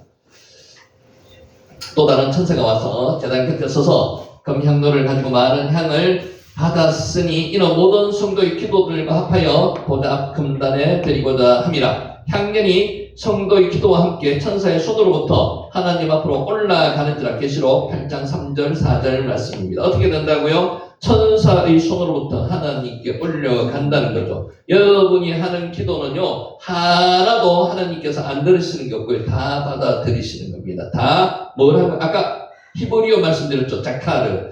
다 기억하고 계십니다. 하나하나 다 기억하고 계시는 거죠. 네가 그때 울면서 아파서 이런 기도를 했는가 내가 기억한다. 하지만 하나님께서 바로 응답하지 않으시는 것은 그것을 가장 좋은 때 응답하시기 위해서 기다리고 계신다는 거죠. 아카르, 기도하다는 뜻이죠. 아카르, 방금 뭐죠? 아타르. 발음이 비슷비슷합니다. 아카르는 성령, 잉태하지 못하는, 아타르는 기도하다, 분양하다. 두 개 같이 기억하시면 좋을 것 같아요. 자, 간구를 들으셨다. 예, 아테르는 간구하다, 기도하다로 번역되는 아타르의 수동입니다. 사람은 기도하고요, 하나님은 들으시고, 사람은 기도하고 하나님은 들으시고, 샤마, 하나님은 들으시고, 샤마, 그리고 또 사람은 순종하는 것도 샤마입니다. 또 이 말이 원인이나 이유를 나타내는 전치사 내에 3인칭 단수 전미어로가 붙어서 함께 쓰였습니다. 문법적인 것은 너무 생각하지 마세요. 따라서 본문은 여호와 하나님께서 이삭의 간구를 친히 들으신다는 겁니다. 저와 여러분의 기도를 친히 들으신다는 겁니다. 겹쳐서 듣는 게 아니고 친히 들으시고요. 그를 간구를 들으셨기 때문에 그 기도가 응답되었다는 의미를 가지고 있습니다. 진실로 하나님은 당신의 백성의 간절한 호소를 결코 외면하지 않으십니다. 하나님의 자녀, 우리 아버지는요, 자기 자식들이 기도를 들으실까요, 안 들으실까요? 들으십니다. 하나하나 이야기까지 다 들으시는 분이에요. 그게 하나님 아버지시라는 거죠. 갈망하는 영혼의 소원을 들으시고 정확히 응답해 주십니다. 그래서 우리는 너무 낙심할 필요가 없습니다. 그래서 소망을 가지고 살 수 있는 게 하나님이 내 아버지시기 때문에 소망을 가지고 살 수 있다는 겁니다. 그래서 창세기의 이야기나 신약 예수님의 이야기나 계시록의 이야기나 나름대로 다 연결이 되어 있는 겁니다. 천지를 창조하신 그 하나님이 나의 아버지시다는 거고요. 그 하나님이 이 땅에 오셔서 내 죄를 사하시기 위해서 십자가에 돌아가셨다는 거고요. 그 하나님이 하늘로 올라가셔서 하나님 우편에서 하나님과 함께 우리를 지켜보고 계시는 거예요. 재림하셔서 우리를 구원하러 오신다는 겁니다. 그러니까 쭉 연결되어 있다는 거죠. 그죠? 그 하나님이 누구시라고요? 천지를 만드신 하나님, 나를 위해서 죽으신 하나님, 그 하나님 우리 기도를 듣고 계신다는 거예요. 그것을 명심하시면요, 두려울 게 없다는 거죠. 아멘. 자, 22절. 그 아들들이 그의 태 속에서 서로 싸우는지라 그가 이르되 이럴 경우에는 내가 어찌할꼬 가서 여호와께 묻자온대. 앞에 나오기 전에 이제 제가 한번 물어볼게요. 그 아들들이 어떻게 알았을까요? 자, 임신을 하면은 쌍둥이인지 아닌지 알 수 있습니까? 여자분들 경험이 있으시니까. 알 수 있습니까? 없습니다. 없습니다. 느낌은 가질 수가 있겠죠. 이제 뭐 몇 번 초산이 아니고 하면은 아들들이라고 그 태 속에서 서로 싸우는지라. 자, 누가 지금 이야기하고 있는 거예요? 이브가가 지금 이야기하고 있는 거예요. 그가 이르되 이럴 경우에는 내가 어찌할꼬 하고 가서 여호와께 묻자온대. 어떻게 지혜를 얻었을까요? 여호와께 묻자온대. 기도했다는 겁니다. 기도해서 가르쳐줬다는 겁니다. 하나님께서.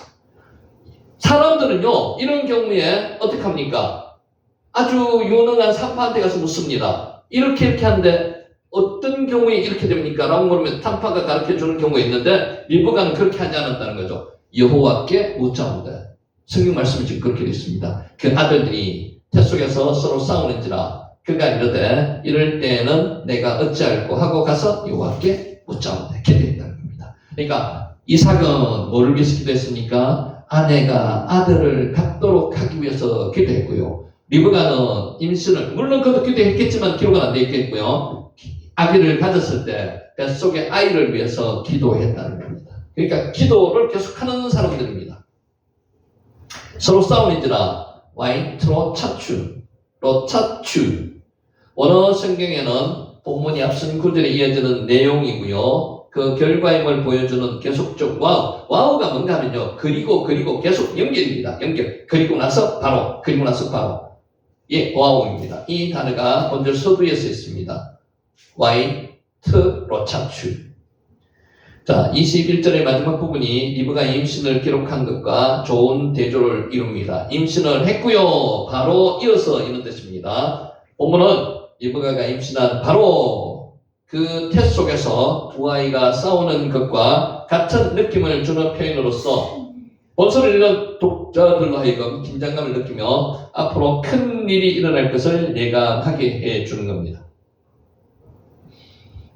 성경은 문학작품으로 보셔도 됩니다. 문학작품입니다. 굉장히 운율이 있습니다. 특히 창세기 같은 경우 운율이 많습니다. 실제로 태 속에서부터 이루어진 이 다툼은 에서와 야곱이 끊임없이 다투게 되었을 뿐만 아니라 이들로부터 나오게 된 이스라엘과 에돔 두 민족 간의 치열하고 끊임없는 쟁투를 시사하는 일종의 신호탄이라고 할 수 있습니다. 원래 형제간은 많이 싸웁니다. 맞죠? 형제간은 나이 차이가 좀 있더라도 싸웁니다. 특히 한 살 통으로 많이 싸웁니다. 근데 쌍둥이는 어떨까요? 더 싸웁니다. 싸울 수밖에 없습니다. 근데 이 집의 쌍둥이는 유독 그거보다 훨씬 더 있는 것입니다.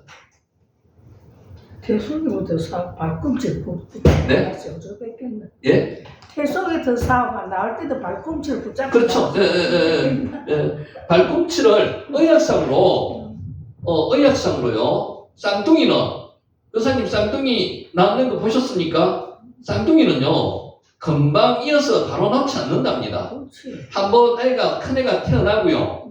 한참 있다가 둘째가 나온답니다. 근데 길게 시간을 잡을 때는 사흘 후에까지 나올 수도 있답니다. 그러니까 발꿈치를 잡고 나온다는 거는요. 굉장히 특이한 일이라는 거죠. 바로 뒤따라 나왔다는 거잖아요. 발꿈치 잡고 내가 먼저 나가겠다는 그런 의미 아니겠습니까? 그죠? 그래서 사기꾼 이런 의미가 있는 게 야곱이라는 이름이고요. 야곱 이름은 제가 한번 여기서 말씀을 한번 드릴 텐데 잘 한번 보시면 또 원문이 재미있게 이름이 되어 있습니다. 한번 보세요. 좀 이따가 라차츠 싸우다는 뜻입니다. 싸우다. 라차츠. 이 원문도 다음에 제가 한번 글자를 다시 풀이 한번 해드릴게요. 라차츠를. 그냥 라차츠가 아니고요. 재미있는 표현입니다. 라차츠. 자, 이럴 경우에는 내가 어찌할꼬 임켄 남마 제 아노키. 원어 성경으로 볼 때 본문은 문장 형태를 완전히 갖추지 못한 외마디 소리에 가깝습니까? 그냥 외치는 거죠. 내가 어찌할꼬 어찌해야 됩니까? 어찌할꼬 이런 뜻입니다. 그러니까 당황스럽다는 그런 표현이죠. 자, 본문 가운데 문장 승립의 기본이라 할 수 있는 동사와 주어가 없습니다. 불변사, 임, 부사, 캔, 의문사, 람마, 지시, 형용사, 제, 인칭대명사, 아노키 이렇게 동사 없이 문장이 구성되어 있다는 거죠. 그 주어 동사. 이러한 혼란스러운 문장은 오히려 뱃속에 있는 쌍둥이의 요란스러운 몸짓으로 인한 리브가의 당혹스러움을 잘 표현하고 있습니다. 막 테스트 속에 자기가 이제 처음 초산이지만은 나름대로 어떤 느낌이 있을 거 아닙니까? 그죠? 막 요동치는 느낌을 가졌을 겁니다. 테스트 속에서. 태아가 둘이 싸우면 얼마나 요동스럽게 싸우겠습니까만은 그렇게 느껴진다는 거죠. 이 외침 가운데는 먼저 산모 자신의 육체적인 괴로움에 대한 당혹감이 담겨져 있습니다. 이렇게 하면은 엄마가 굉장히 힘들겠죠. 아프겠죠. 그리고 더 나아가 요란한 몸짓으로 인해서 하나님께서 주신 아이가 유산하면 어쩌나 하는 우려감도 담겨져 있었을 것입니다. 아마 유산할 때 이렇게 몸의 변화가 있을 가능성이 있을 겁니다. 그래서 이런 두려움과 이런 것을 가지고 주어 동사가 없는 문장으로 이럴 경우에 내가 어찌할 거와 한글로 이렇게 번역해 놨지만은 원문으로는 주어 동사가 없이 can, 람마, check, 않기 이렇게 외치는 외맞은 소리가 지금 되어 있다는 겁니다. 그러나 무엇보다 하나님의 은총으로 잉태된 자들이 뱃속에서부터 싸우는 데 대한 영적인 당혹감이 더욱 컸을 겁니다. 리브가는 여호와께 나아가 이 문제를 문의했습니다. 아까 사람에게 묻지 않고요 하나님께 나아가서 기도했다는 겁니다. 리브가의 뱃속에서 있었던 야곱과 에서의 투쟁은 이 세상에서 영적인 것과 육적인 것의 투쟁이 끝이지 않을 것에 대한 하나의 예시라고 볼 수도 있습니다. 미리 이제 예시가 말씀하시는 예시로 이러한 투쟁은 이 세상 마지막 날까지 계속될 것입니다. 믿지 않는 자와 믿는 자의 투쟁은 계속될 것이라는 거고요. 근데 야곱이 언약의 계승자가 된 것처럼 그리스도를 대장으로 한 영적인 세력이 사단을 대장으로 한 육적인 세력을 물리칠 것입니다. 우리가 아까도 말씀드렸지만은 육적인 것들에 대한 부분은 눈으로 보기에는 번성할 것처럼 보입니다. 실제는 그들이 승리하지는 못한다는 거죠. 영적인 부분이 마지막에는 승리한다는 것입니다. 오늘 여기까지 하고요. 정리하겠습니다.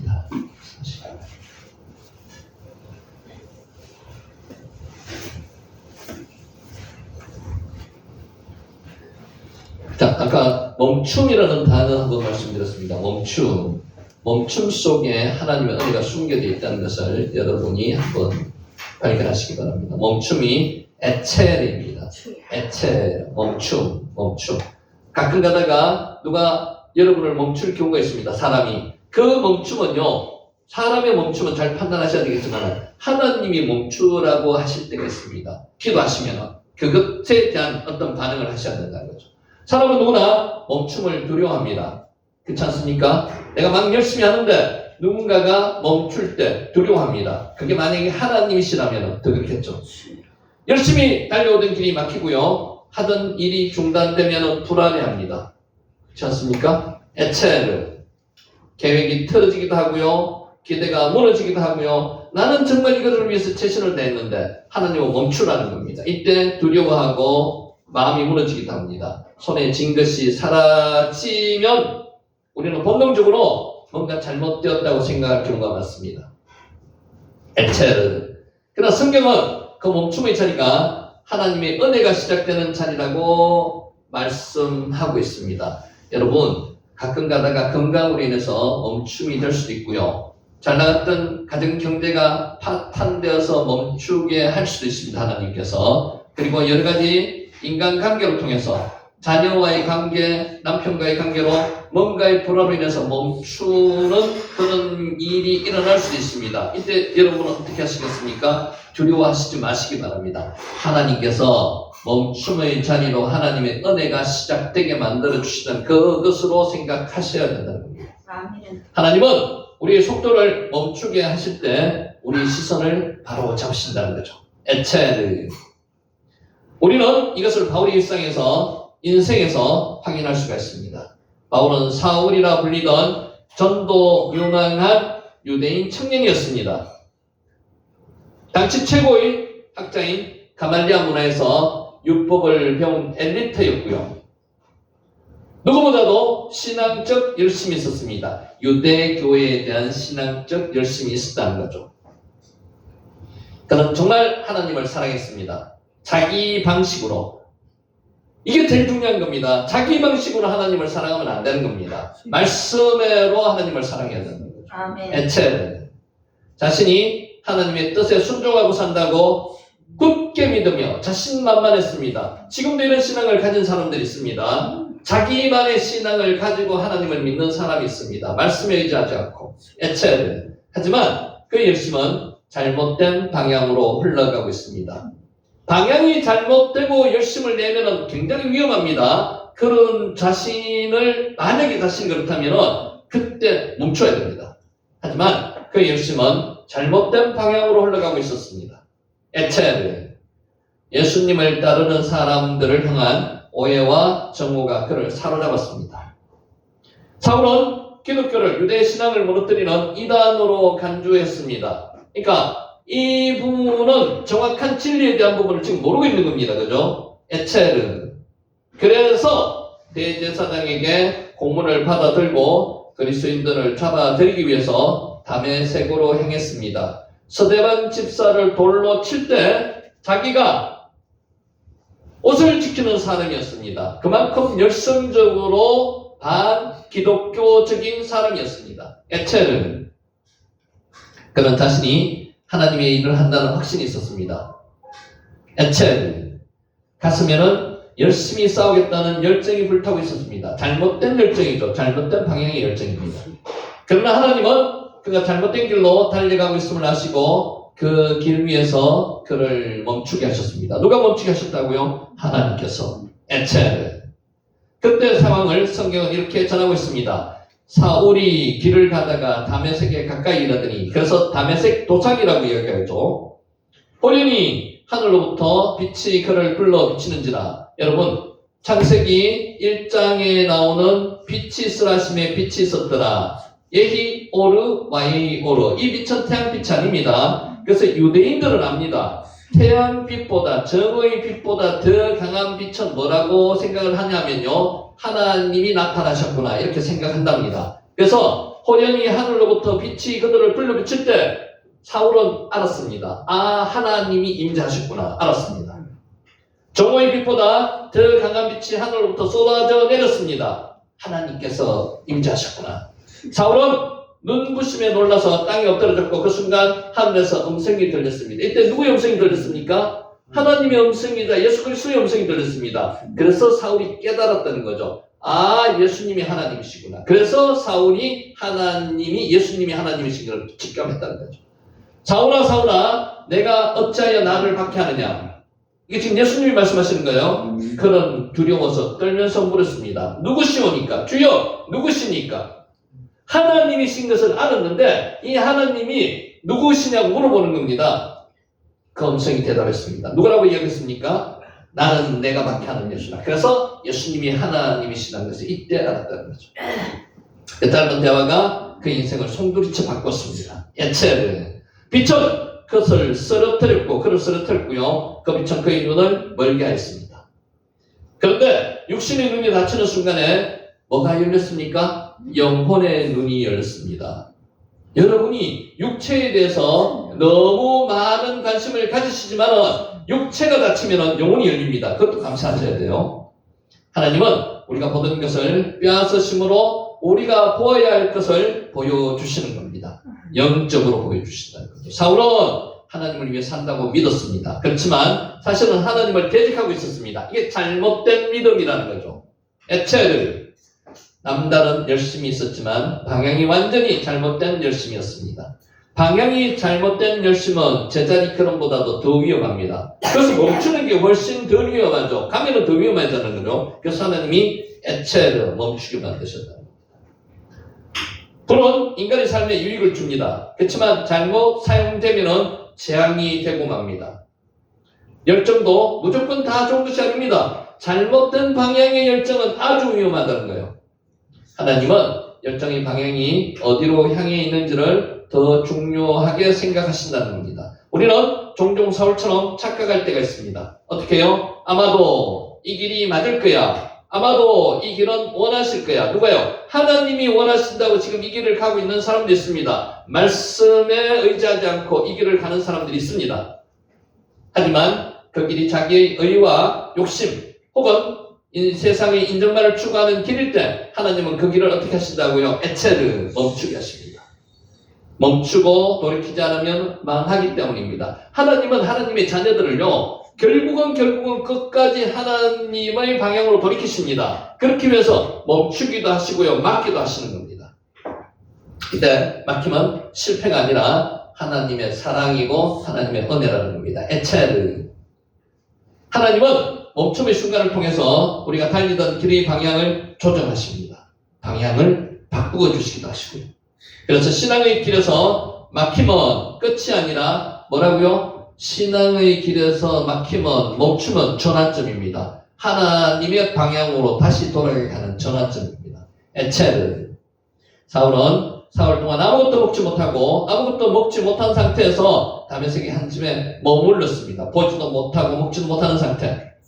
하나님은 제자 아나니아를 보내시어서 사울에게 안수하게 하셨습니다.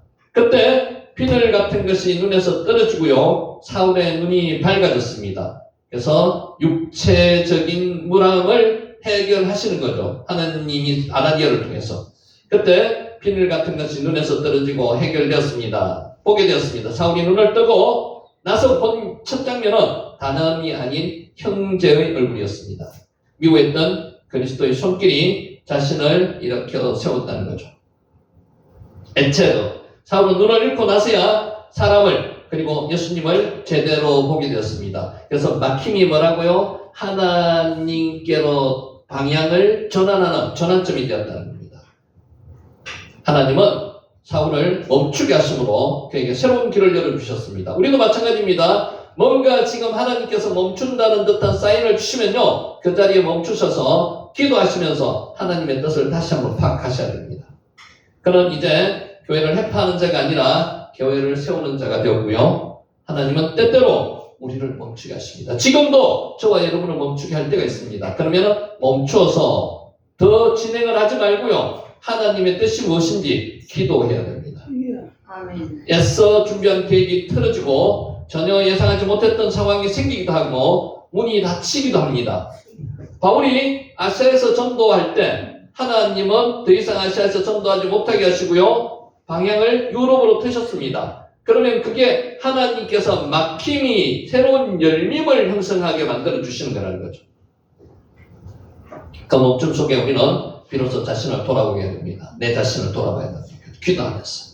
근데 하나님은 우리를 다시 빚어줍니다. 다시 하나님께서 원하시는 방향으로 방향을 돌리신다는 거죠. 에체르. 성경 속 인물들을 보면요, 모두 이 멈춤의 시간을 통과했습니다. 우리도 마찬가지고요.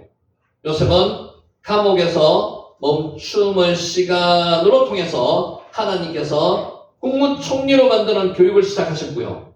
모세는 광야에서 40년 동안 하나님의 멈춤 속에서 새로운 교육을 받았습니다. 세상에 가장 온유한 사람이 되었습니다. 다윗은 13년 이상을 쫓겨다니면서 10년 이상을 쫓겨다니면서 하나님께서 유대의 왕으로 교육을 시켜주는 멈춤의 교육을 받았습니다.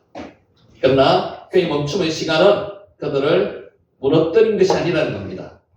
하나님이 쓰실 그릇으로 단단하게 빚어내는 시간이 이 시간이라는 겁니다. 우리도 마찬가지입니다. 지금 여러분께서 멈춰져서 더 이상 발전이 없다고 생각하시면 안 되는 거예요. 지금이 하나님께 방향을 돌리고 새로운 출발을 하기 위한 멈춤이라는 겁니다. 우리도 때때로 멈춤을 경험할 때가 있습니다. 그럴 때가 있죠. 내가 지금 너무 멈췄다고 생각하시면 하나님께 다시 기도하세요. 그 멈춤은 방향을 바꾸라고 말씀하시는 하나님의 신호일 수 있습니다. 열심히 달리는 것도 중요하지만요, 하나님이 멈추게 하실 때 의미를 깨닫는 것도 중요합니다. 우리의 성찰의 시간이고 기도의 시간입니다. 우리의 인생에서 가장 큰 전환점은 언제나 멈춤의 자리에서 시작한다는 것을 깨닫고 하나님께서 멈추게 하실 때 멈추어서 방향을 주님께 돌리는 저와 여러분이 되시는 귀한 축복이 있으시기를 예수님의 이름으로 축원합니다. 아멘. 기도드리겠습니다. 하나님 아버지 감사합니다. 오늘도